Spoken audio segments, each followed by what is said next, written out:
Selamat sore bagi mahasiswa yang menyimak video ini. Semoga seluruhnya senantiasa dalam keadaan sehat. Kita berjumpa kembali di video ini untuk mengulas mengenai chapter berikutnya pada mata kuliah kita. Pemaparan akan saya sampaikan dalam format PowerPoint sebagai berikut.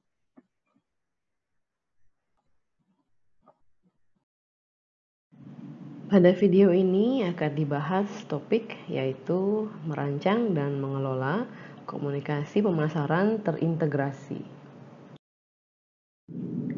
Topik-topik yang akan dibahas dalam chapter ini yang pertama adalah apakah peran dari komunikasi pemasaran? Yang kedua, bagaimana cara menjalankan komunikasi pemasaran? Yang ketiga, apa saja langkah-langkah dalam mengembangkan komunikasi yang efektif? Yang keempat, apa saja bauran komunikasi pemasaran dan bagaimana merancangnya? Dan terakhir, apakah yang dimaksud dengan program komunikasi pemasaran terintegrasi? Bahasan yang pertama adalah peran komunikasi pemasaran. Yang pertama adalah perubahan pada lingkungan komunikasi pemasaran. Pada tahun 60, suatu perusahaan dapat menjangkau 80% wanita dengan menggunakan satu iklan yang ditayangkan secara simultan pada sejumlah jaringan TV. Namun saat ini iklan yang sama mereka harus ditayangkan kurang lebih pada 100 lebih atau channel untuk mencapai jangkauan seperti itu. Saat ini konsumen tidak hanya memiliki lebih banyak pilihan media untuk mereka menyimak konten, mereka juga dapat memutuskan bagaimana mereka menyimak konten-konten komersial tersebut.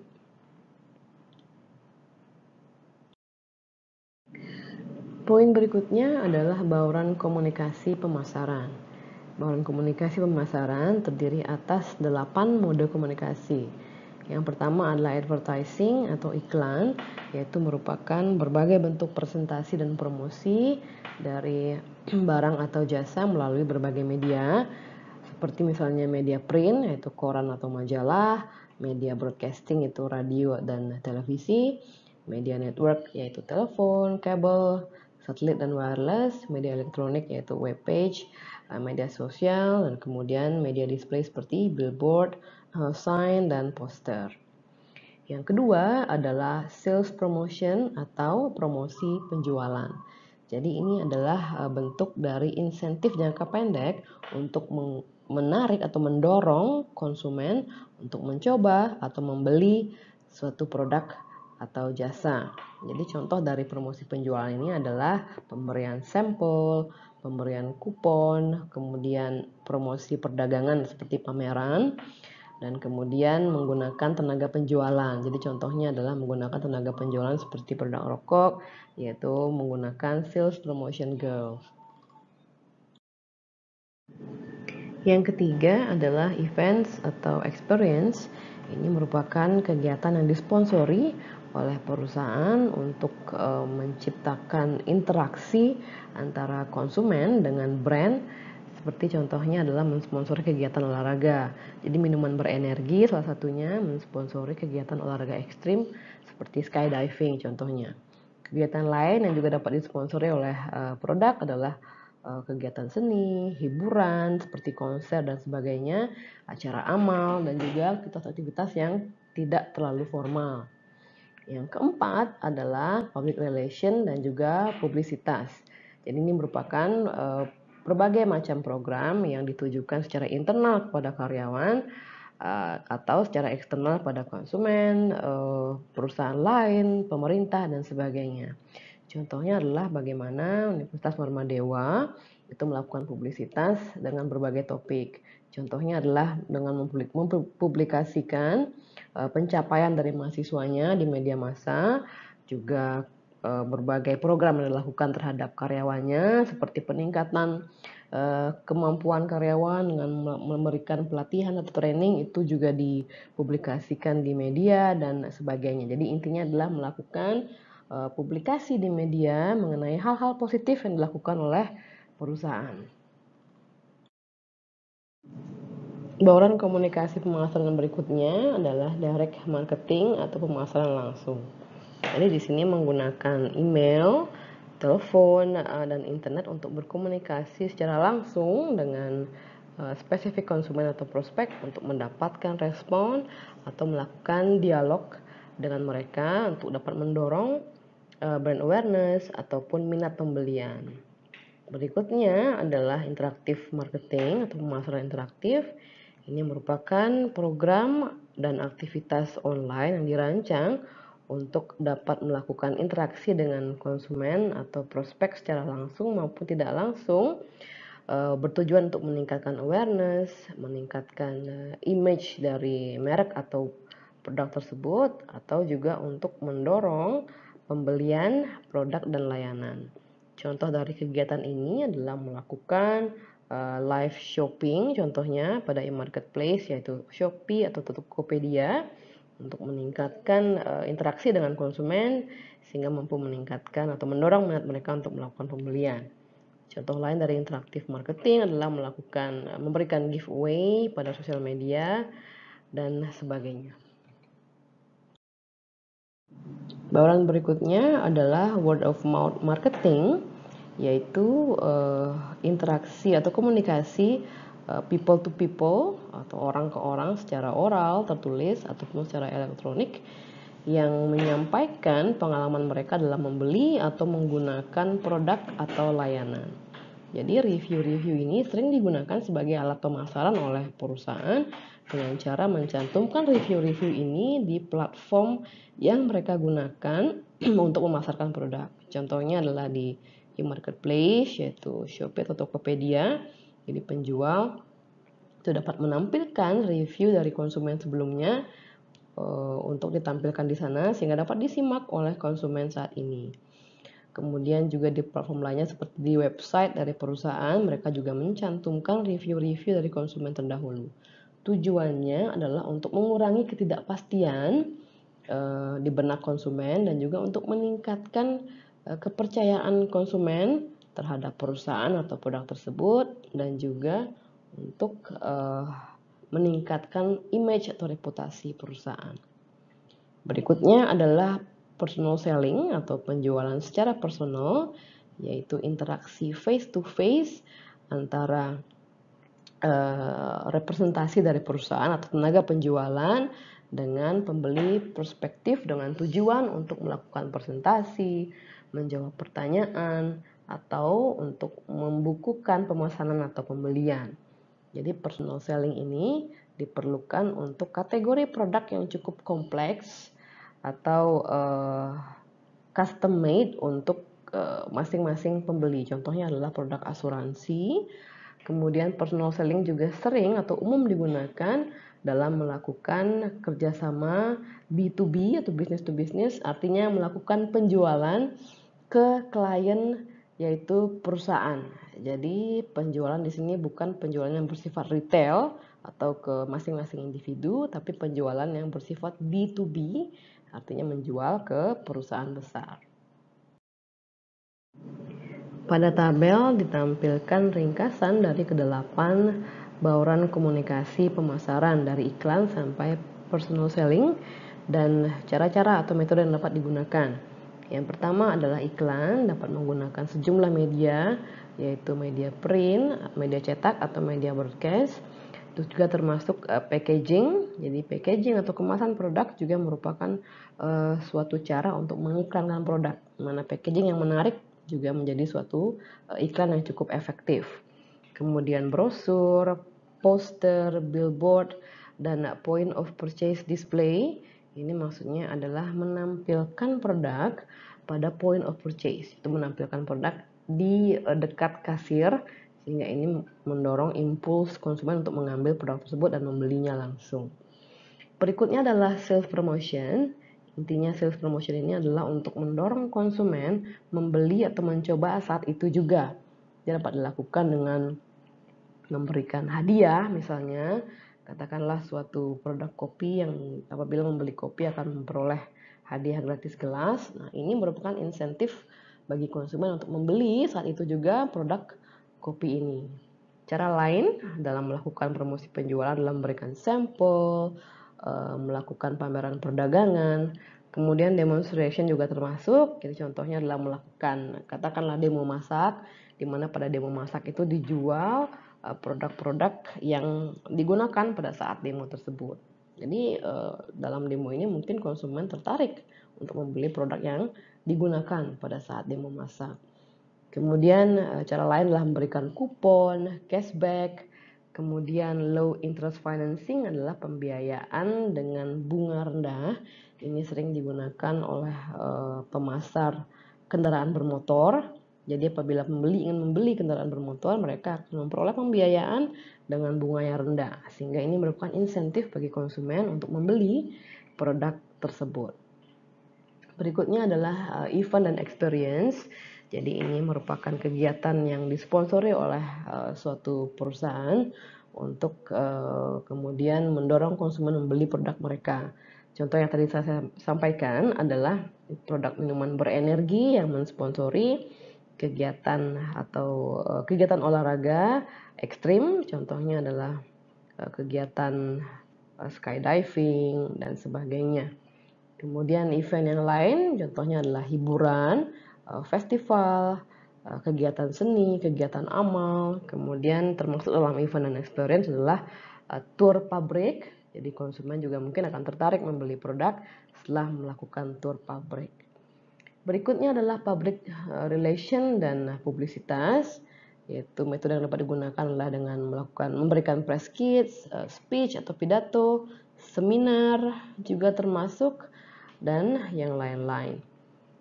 Berikutnya adalah direct dan interaktif marketing, dapat dilakukan melalui telemarketing, electronic shopping. Ini contohnya adalah saat ini live shopping yang dilakukan pada platform e-marketplace. Berikutnya adalah word of mouth marketing dengan mencantumkan review-review konsumen terdahulu pada berbagai platform penjualan produk. Yang terakhir adalah personal selling, dapat dilakukan melalui presentasi sales, meeting, dan dapat dilakukan pula melalui pameran dagang. Topik berikutnya adalah mengembangkan komunikasi yang efektif. Terdapat 8 tahapan dalam proses ini. Yang pertama adalah mengidentifikasi target audiens. Yang kedua adalah menentukan tujuan dari komunikasi. Berikutnya adalah mendesain komunikasi. Kemudian memilih channel yang akan digunakan. Berikutnya adalah menentukan budget yang akan dipergunakan. Berikutnya adalah menentukan media-media yang akan dipilih. Berikutnya adalah mengukur bagaimana hasil dari komunikasi tersebut dan kemudian mengelola komunikasi pemasaran terintegrasi. Tahapan yang pertama dalam mengembangkan komunikasi yang efektif adalah mengidentifikasi target audiens. Jadi proses ini harus dimulai dengan gambaran yang jelas siapa yang menjadi target audiens dari komunikasi pemasaran tersebut. Apakah pembeli potensial, apakah pengguna yang saat ini sudah ada atau konsumen yang sudah ada saat ini, atau influencer, atau apakah individu tertentu, grup tertentu, atau sekelompok masyarakat tertentu, ataukah masyarakat secara umum.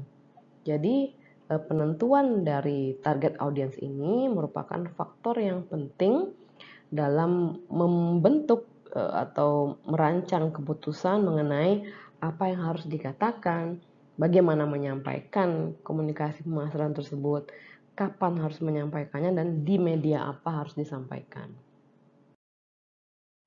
Tahapan yang kedua adalah menentukan tujuan dari komunikasi tersebut.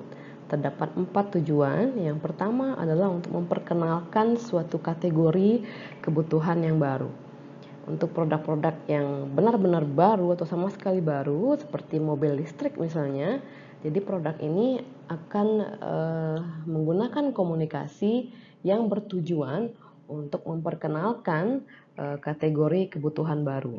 Di dalam komunikasi pemasarannya, produk mobil listrik ini tentunya akan menekankan apa manfaat mobil listrik tersebut dan hal-hal apa yang akan diperoleh oleh pembeli atau konsumen jika membeli mobil listrik tersebut. Jadi fungsi dari iklan tersebut atau tujuannya adalah untuk memperkenalkan pada konsumen bahwa ini mobil listrik ini adalah merupakan suatu kebutuhan di zaman sekarang ini. Sehingga konsumen perlu memiliki produk mobil listrik tersebut. Tujuan komunikasi yang kedua adalah untuk meningkatkan brand awareness atau agar konsumen mengetahui bahwa produk atau merek tersebut ada di pasaran. Jadi berbagai cara yang dapat digunakan adalah dengan melakukan iklan yang berulang-ulang.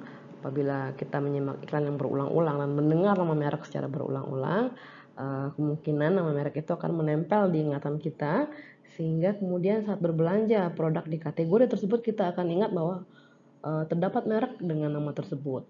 Jadi konsumen cenderung akan membeli produk yang mereka kenal atau mereka ingat dibandingkan produk yang tidak mereka ketahui sama sekali. Kemudian cara lain adalah dengan menampilkan kemasan produk yang menarik atau mencolok sehingga menempel di benak konsumen, atau juga mengingatkan konsumen bahwa kemasan produk tersebut adalah kemasan yang seperti tertentu. Contohnya iklan untuk produk minuman kesehatan. Jadi iklannya itu mengatakan bahwa ingat bahwa produk ini adalah kemasan yang ada badaknya. Jadi lain kali kita membeli kategori produk minuman kesehatan, kita akan membeli produk yang ada badaknya. Jadi ini merupakan suatu contoh untuk meningkatkan recognition dari suatu brand. Tujuan komunikasi yang ketiga adalah untuk membentuk brand attitude atau sikap konsumen terhadap suatu merek. Jadi dalam hal ini perusahaan membantu konsumen untuk dapat melihat kemampuan dari suatu merek dalam memenuhi kebutuhan konsumen. Jadi beberapa kemampuan dari brand, contohnya negatif yang pertama adalah sebagai produk yang dapat menghilangkan permasalahan. Yang kedua adalah produk yang dapat menghindarkan konsumen dari masalah. Nah, contoh produk ini adalah produk asuransi. Kemudian produk manfaat yang lain adalah sensory gratification atau gratifikasi sensori, stimulasi intelektual, dan social approval atau penerimaan secara sosial. Biasanya ini untuk produk-produk kecantikan, produk-produk yang sifatnya luxury, atau produk-produk yang sifatnya menaikkan gengsi, umumnya menggunakan tema ini dalam strategi komunikasi pemasarannya. Untuk produk-produk, contohnya produk-produk pembersih rumah, contohnya katakanlah produk pembersih dapur atau kompor dan sebagainya, ini mereka menggunakan tema problem solution. Di dalam iklan mereka menggunakan tema bahwa produk ini merupakan produk yang dapat menghilangkan permasalahan, yaitu permasalahan dapur kotor. Sebaliknya, di sisi lain untuk produk-produk seperti makanan, mereka dalam komunikasi pemasarannya sering menggunakan sensory oriented, iklan yang berorientasi sensori yang dapat menggugah selera dari penontonnya atau konsumennya. Contohnya adalah produk mie instan yang dalam iklannya itu sering menampilkan mie instan yang baru saja selesai dimasak dengan asap yang masih menguar, dan kemudian saat dicoba oleh pengiklannya, jadi pengiklannya itu menunjukkan ekspresi yang seolah-olah mie instan tersebut sangat enak sehingga menggugah selera kita untuk langsung pada saat itu juga menikmati atau memasak mie instan pada saat itu juga. Tujuan komunikasi berikutnya adalah mendorong minat konsumen untuk membeli produk. Jadi dalam hal ini terdapat beberapa metode atau action yang digunakan, yaitu yang sering digunakan adalah promotional offers atau tawaran promosional, seperti memberikan kupon atau cashback. Ya, ini mendorong konsumen untuk melakukan pembelian saat itu juga. Atau 2 for 1 deal, atau beli 1 dapat 2. Nah, hal-hal ini dapat mendorong mental komitmen konsumen untuk melakukan pembelian. Demikian paparan saya atas chapter ini, semoga dapat dipahami dan diterima dengan baik. Kita berjumpa kembali di video berikutnya. Terima kasih atas atensinya dan selamat sore.